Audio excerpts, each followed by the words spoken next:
Assalamualaikum warahmatullahi wabarakatuh. Bagaimana kabar teman-teman semua? Semoga kita semua dalam keadaan sehat dan kita semua dalam lindungan Tuhan Yang Maha Esa. Baik, pada kesempatan kali ini saya akan membahas tentang teori belajar behavioristik. Teori belajar behavioristik biasa disebut juga dengan teori perubahan perilaku. Teori belajar behavioristik ini adalah perubahan tingkah laku sebagai akibat dari adanya stimulus dan respon. Stimulus artinya rangsangan yang diberikan kepada anak, dan stimulus artinya reaksi yang ditimbulkan dari stimulus yang telah diberikan. Contohnya seperti ini. Ketika anak melihat mainan dan anak itu mengambil mainannya kemudian memainkan, artinya stimulus dan respon itu telah terjadi. Namun ketika anak tidak melihat mainan itu kemudian dia hanya diam saja, berarti tidak terjadi respon di dalamnya. Anak dikatakan belajar apabila telah terjadi perubahan tingkah laku pada dirinya. Dan teori behavioristik ini, stimulus dan responnya itu harus bisa diamati dan dapat diukur. Oke, selanjutnya kita akan membahas teori behavioristik menurut para ahli. Yang pertama, menurut Thorndike. Teori belajar Thorndike biasa disebut juga dengan teori koneksionisme, karena belajar merupakan proses pembentukan koneksi-koneksi antara stimulus dan respon. Mari kita perhatikan gambar berikut ini. Di sini ada stimulus yang kemudian akan diproses dan kemudian akan menghasilkan respon. Koneksi-koneksi inilah yang disebut dengan teori koneksionisme. Di dalam proses respon dan prosesnya itu harus ada penguatan-penguatan. Penguatannya itu baik penguatan positif maupun penguatan negatif. Thorndike pernah melakukan percobaan kepada beberapa kucing yang dimasukkan ke dalam sebuah kotak yang telah dimodifikasi. Di dalam kotak tersebut ada pedal atau pengukir yang jika diinjak maka pintu kotak tersebut akan terbuka secara otomatis. Nah, teori Thorndike ini biasa disebut dengan teori trial and error. Ketika kucing berjalan ke sana kemari secara acak di dalam kotak dan dia tidak menginjak pedalnya, maka itu dikatakan sebagai error dan itu tidak akan dilakukan percobaan lagi kepada kucing tersebut. Namun, ketika kucing berhasil menginjak pedal tanpa disengaja, maka teori tersebut berhasil.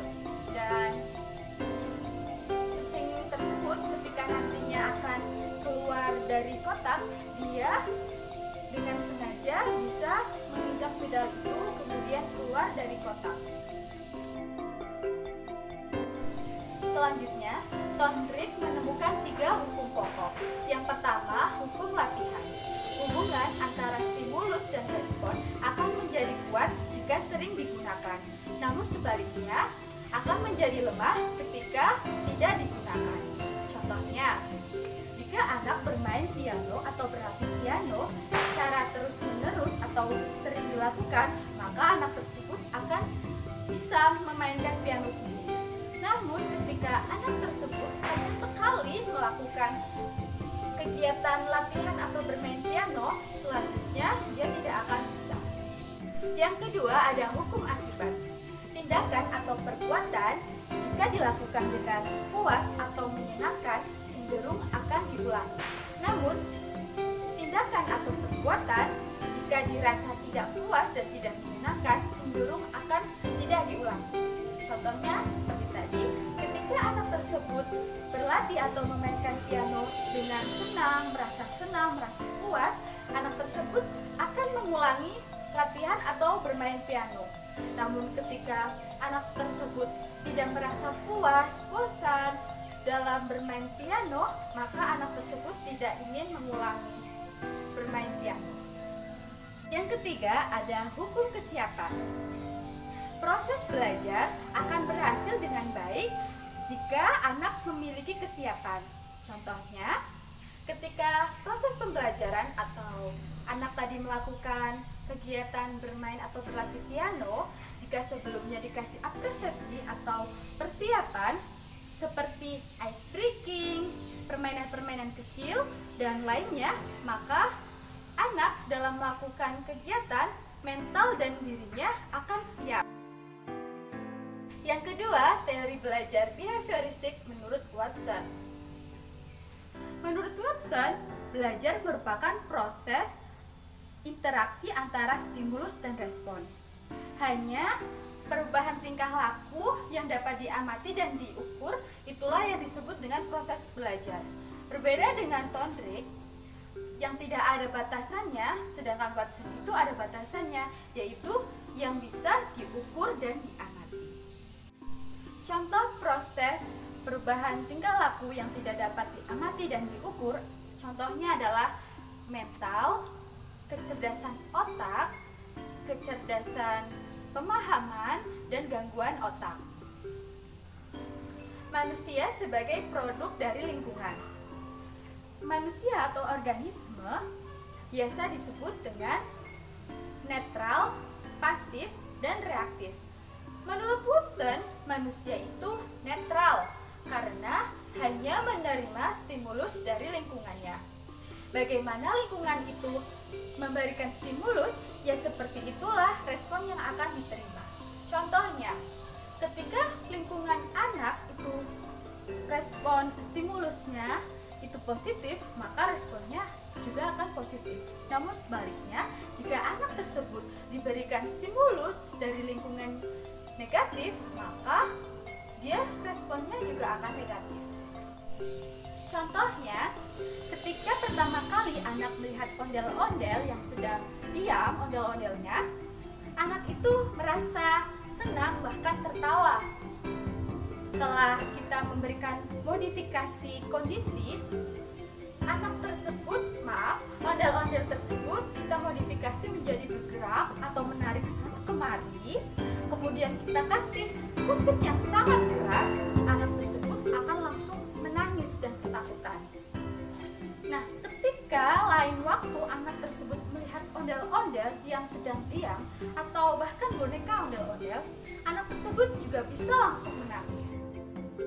Yang ketiga, teori behavioristik menurut Guthrie. Menurutnya, hubungan antara stimulus dan respon sifatnya hanya sementara. Agar sifatnya tetap, maka anak harus sering diberikan stimulus. Jika tidak, anak akan mudah lupa. Contohnya, ketika anak menghitung 1-10, ketika itu tidak diulang-ulang, maka anak tidak dapat menghafalnya. Namun ketika anak menghitung 1-10, kemudian sering diulang, sering dihafal, maka anak tersebut bisa menghafalnya. Guthrie percaya bahwa hukuman memegang peran penting dalam proses belajar. Ada 3 metode untuk merubah tingkah laku. Yang pertama, metode ambang, yaitu mencari pemicu terjadinya perilaku buruk dan memberikan respon lain. Contohnya, ketika anak tidak mau makan, kita cari terlebih dahulu pemicunya. Misalnya karena anak tersebut masih senang bermain. Kita berikan respon lain, yaitu dengan cara menyembunyikan mainannya. Yang kedua, metode kelelahan, yaitu reaksi yang buruk dibiarkan saja atau ditambah sampai anak merasa bosan. Contohnya, ketika anak mencoret-coret di tembok dan bagi kita itu merupakan suatu kesalahan, maka kita berikan buku gambar atau papan tulis sehingga anak akan mencoret-coret di buku tulis atau di buku gambar atau papan tulis tersebut sampai anak merasa bosan.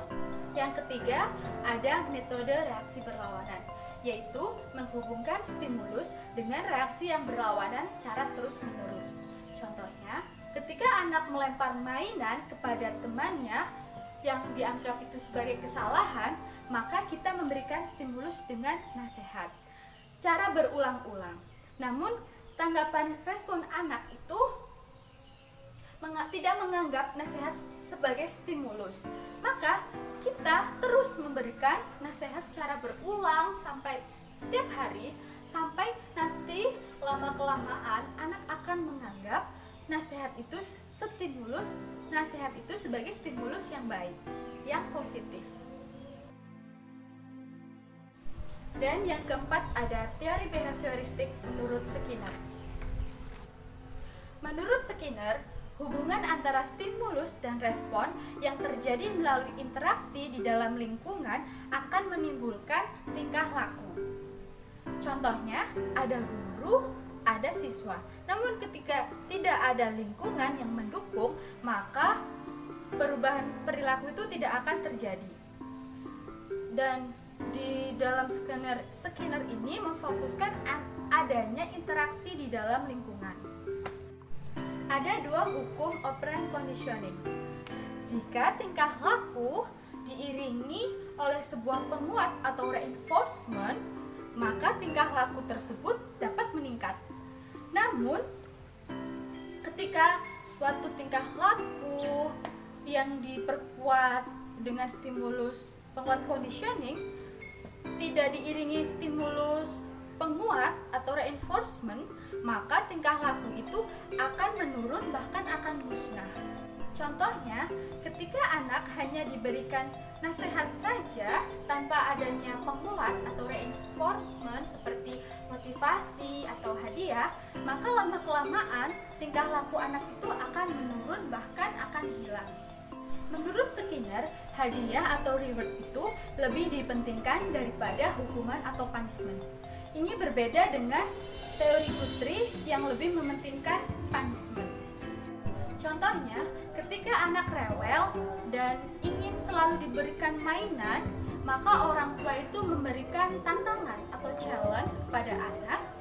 Ketika kamu ingin mendapatkan mainan, kamu harus mengumpulkan 10 bintang terlebih dahulu.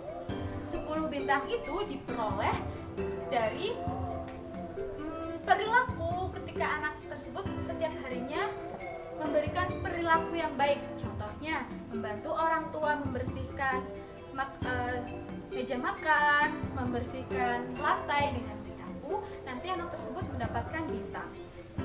Ketika anak tersebut berhasil mengumpulkan 10 bintang, maka dia dibolehkan membeli mainan yang anak itu inginkan. Nah, itu tadi pembahasan mengenai teori behavioristik. Semoga teman-teman paham apa yang saya jelaskan. Kurang lebihnya mohon maaf. Terima kasih. Wassalamualaikum warahmatullahi wabarakatuh.